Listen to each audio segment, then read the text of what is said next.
Hi everybody, Rad Mom here. Welcome back to the garden. I finally decided to just go for it and try filming outside today. Because I could not stand the idea of sitting indoors on a lovely day like this, especially when we're going to slog through something a little bit longer, because Vice News sent out a trans man to interview Detransitioners. No bias there, right? And anyone who is new to the channel or is unfamiliar with my personal backstory, I consider myself to be a detransitioner. Because I lived as a man in my head for about 15 years, from around 1997 to about 2012. You know, before all this shit was cool. And I fought my way through the gender jungle on my own to come to terms with my femaleness, which sounds awful, but there it is, okay? And that is the angle from which I'm coming at this. But accepting material reality has been one of the best decisions I ever made. And I cannot help but be aghast that this stuff is being pushed on young people, which that's exactly what we're in for. So buckle up, settle in, and let's go. Stop sterilizing children! Stop transing kids! We need more people to wake up, stand up, and speak up. I'm here at a detransitioner rally in San Diego. We're outside of a pediatric medical conference, and these folks are out here protesting. They say that doctors are using experimental methods to treat gender dysphoria in children. They are. And more actual medical reviews are showing that. And they say that gender-affirming care has gone too far. Children cannot consent! I am a detransitioner. I'm with a group of detransitioners. We are here to speak out against the sterilization and mutilation of children. The definition of detransitioner is specific to the individual, but usually means someone who was trans but no longer is, and has since stopped medical treatments to support their transition. I've had people try and dismiss my personal status because I never pursued medical transition, but hello, I am 5'4" with 38-inch hips. That was never gonna work for me. And I always knew that. I was never gonna pass. So for me, there was no point to that. But that doesn't mean I didn't live that way and believe that for 15 years. It's become an increasingly politicized term. As a trans journalist, talking about this topic feels extremely scary.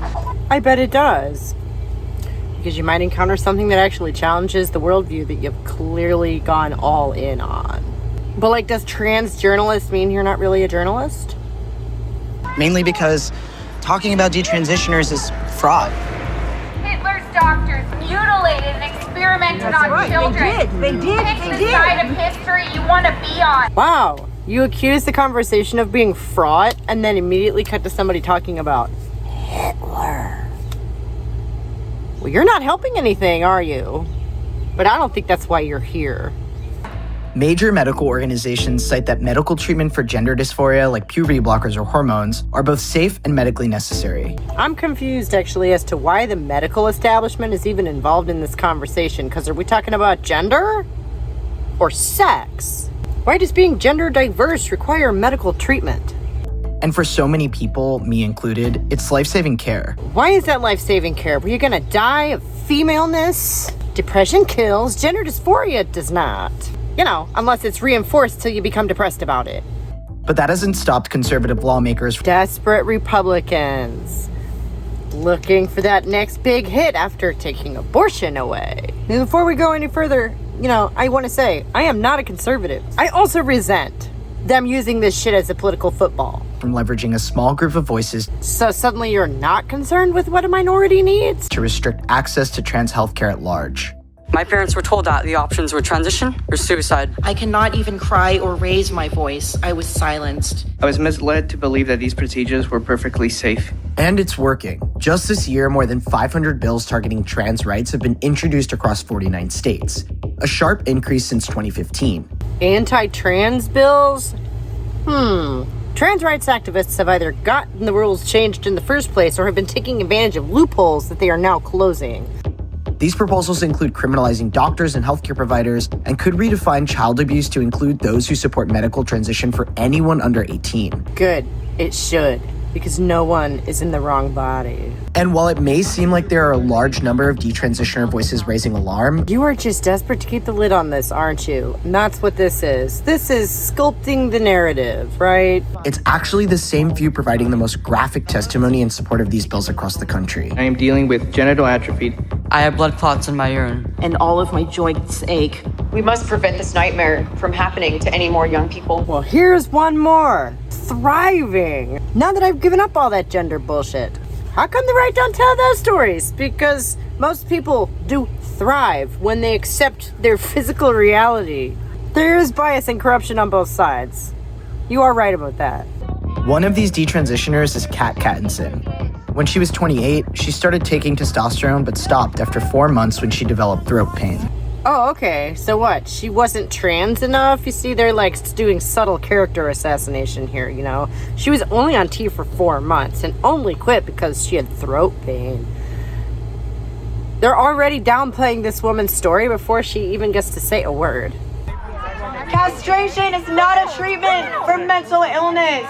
When did you decide to speak out about your story? Initially, I didn't speak out about detransitioning because I didn't want to do anything to harm the trans community. Just by saying that, she's demonstrating that she's still enthralled to this community. But I did realize just how little support and knowledge there is about detransitioners. There's no medical codes for detransitioners. And I feel like right now minors transitioning is an emergency situation. Why do you think there aren't more people speaking out? I'll field that one. There are a lot of people trying to speak out about this, and we are being shadow banned. We are being disinvited.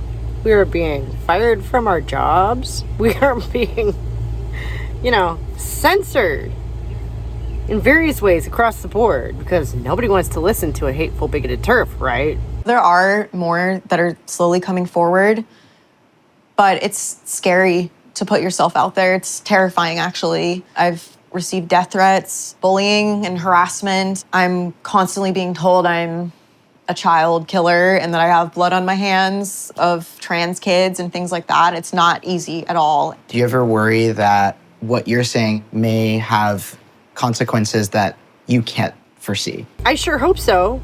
I sure hope what I'm saying has consequences I can't foresee. I would like this message to, get out. But obviously she means to imply something dark.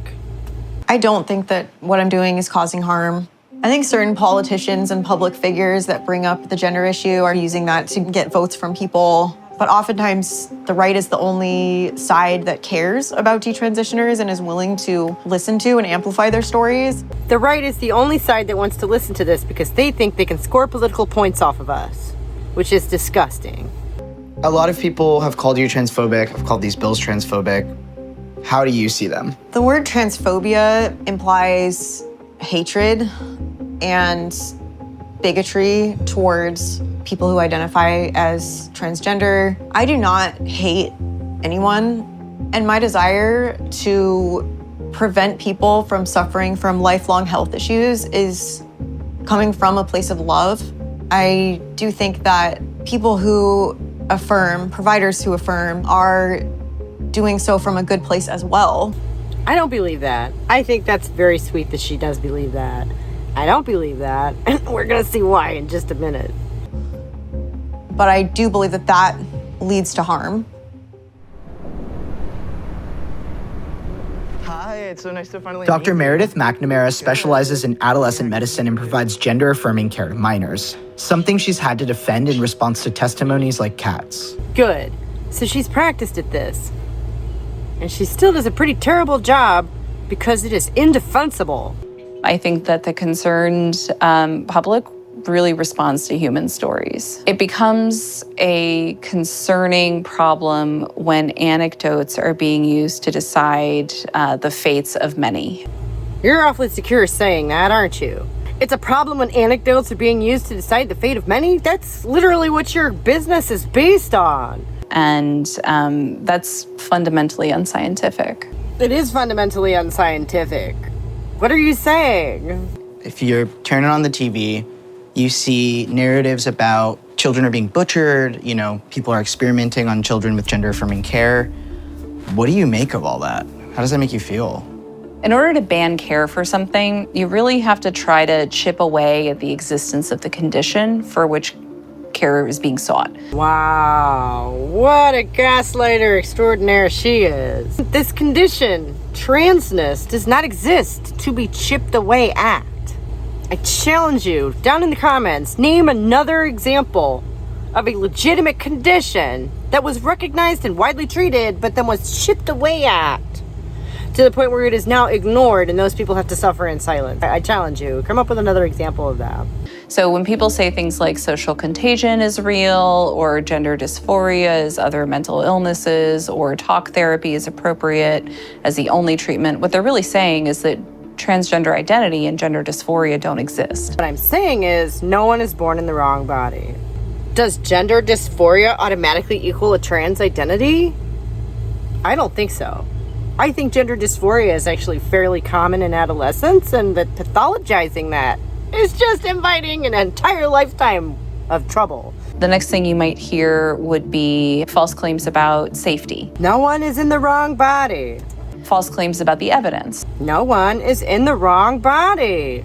And then the final thing is just attacks on medical authority. No one is in the wrong body, and this claim to authority does not insulate you from facts. So medical organizations are advocacy groups, they're biased, liberal, leftist, ideological machines, that sort of thing. Your credo is supposed to be first, do no harm, but your whole practice is based on a lie. How often are you recommending surgery to adolescents under the age of 18? So I've never recommended surgery for gender affirming purposes in my life. Why didn't you answer the question, Meredith? Let's hear that again. How often are you recommending surgery to adolescents under the age of 18? So I've never recommended surgery for gender affirming purposes in my life. Why the qualifier?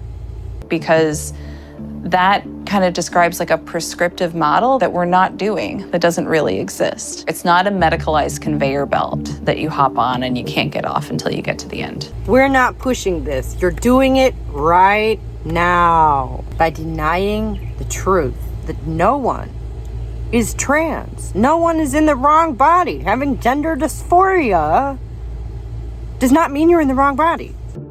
There aren't solid numbers on how many people detransition or why, in part because long-term and large-scale studies are scarce. Numbers for detransitioners are scarce because they're being buried. Of the 9,000 children who were funneled through the Tavistock, 6 out of 7 of the gender clinics refused to cooperate with Cass and give her the data. Now, that can only be for 2 reasons. A, they didn't keep the data, they're going to be revealed as incompetent, or B, they know exactly what that data is going to show. Remarkably poor outcomes for that cohort. Well, we don't have data sufficiently on detransitioners or regret in later life, and partly it's because, as you say, there's this reticence to either hand it over or maybe it just doesn't exist. Well, that's the other big lie that's taken hold, isn't it? That only 1% of people detransition. And as Cass makes clear, there is simply no evidence to make any assertion about detransition. So that is the other big lie that we need to topple. I don't know what the rate is, but my suspicion is it's going to have to be more than 1%, because you're looking at a group of children often with internalised homophobia, mental health comorbidities, adverse childhood experiences, being given medication as the cure for everything that ailed them. And of course it won't be. But their impact is inarguably outsized. Whose impact is inarguably outsized? You're arguing for the rights of a tiny minority to remake all of society. A tiny minority who believes something that's not true. So the projection is so strong in this one. That's basically all it is. Current bills could limit healthcare for up to 300,000 trans kids nationally. That's an interesting way of saying refusing to adhere to an unproven ideology. There are no trans kids. And that's not accidental. Bum, bum, bum. We just landed in Chicago and we're going to meet Kai Shevers. She's a former detransitioner who feels like her story was co-opted by the anti-trans movement. Kai Shevers medically transitioned from female to male in 2006, but began detransitioning 5 years later. She now uses she/her pronouns and identifies as transmasculine. You mean butch? So what you're saying is she's still confused. While detransitioning, Kai turned to the internet for support and she was slowly indoctrinated by people she says are anti-trans radical feminists. Over the next 6 years, she worked alongside them. The right in particular has specifically kind of like sought out detransition people's stories that they can use because they feel like that can kind of like, that it works as better like effective propaganda. That's true. The right has sought out these sob stories. It doesn't change the clear bias in this presentation though, does it? I was talking to someone who wanted to believe that all transmasculine people transition because of unresolved trauma. Well, it sure wasn't because you're secretly a man somehow. And that to heal from that, you had to sort of like reclaim being female. Yes. You know, I had this unresolved trauma about my mom committing suicide. And I had come to believe, you know, my transness was motivated by that unresolved trauma. And to heal from that, I would have to stop being trans. And so when did you realize, wait a second, I think there's something more insidious going on? Boy, the real significant wake-up call was some anti-trans feminists decided to, you know, ally with the right, like ally with conservative Christian groups. And I was absolutely horrified. What has that got to do with your personal unresolved trauma? How does that make any of that not true? This confused woman needed a community she could trust. And some so-called radical feminists failed her by being hypocrites just like everybody else. It's sad, but it doesn't make her a man. It just leaves that trauma unresolved. I was like, well, how can you claim to be against the patriarchy when you're working with them? How can you claim to be against the patriarchy when you're trying to join them? So I was basically like, well, the only reason you would want to work with these people is if you just hated trans people. We really should reach out to some of the people that have been like protesting. Eventually, Kai understood what happened to her to be a type of conversion therapy. It sounds like she was going through deconversion therapy. In order to reckon with that experience, she needed to find out who was behind it. She and her partner Lee discovered that seemingly independent doctors and psychotherapists supporting their group were actually connected to major conservative political powerhouses. Their work was validated in March when thousands of leaked emails revealed a coordinated effort between conservative state legislators, think tanks, lawyers, and gender-critical feminists to further an anti-trans agenda. The other side has joined forces against us. It's actually nice to know that someone is working against this insanity. I don't think conservative Christians should be allowed to be in charge of this. Why do you feel the need to do this research? Like, why is it important right now? Just to make sure we can survive. How do we take this movement down so we can get on with our lives of just, you know, living as people? That's funny, because that's exactly what I'm over here wondering about, an ideology that's got the two of you thinking the answer to your problems lies in manhood. The divisive political climate leaves little room for nuance. Some detransitioners feel caught between detrans activists and their former trans communities. So this is your studio? It is. I went to Canada to visit Maddie, who has asked that we only use her first name. This one makes me really sad. She first began her transition at 15 and eventually started taking testosterone and got top surgery when she was 21. 2 years later, she detransitioned. She has never shared her story publicly before. What made you decide to detransition? I had received an autism diagnosis. She's been failed on both sides, on all sides. And things that had once made sense to me as being about gender suddenly were very clearly stemming from autism. Things like my discomfort with my body, and then I started to feel regret. I started to wonder if my disability... Your disability meaning autism? Yeah. Okay. Had impacted this. Why was that never explored? With the doctors I'd seen, I felt very upset about that.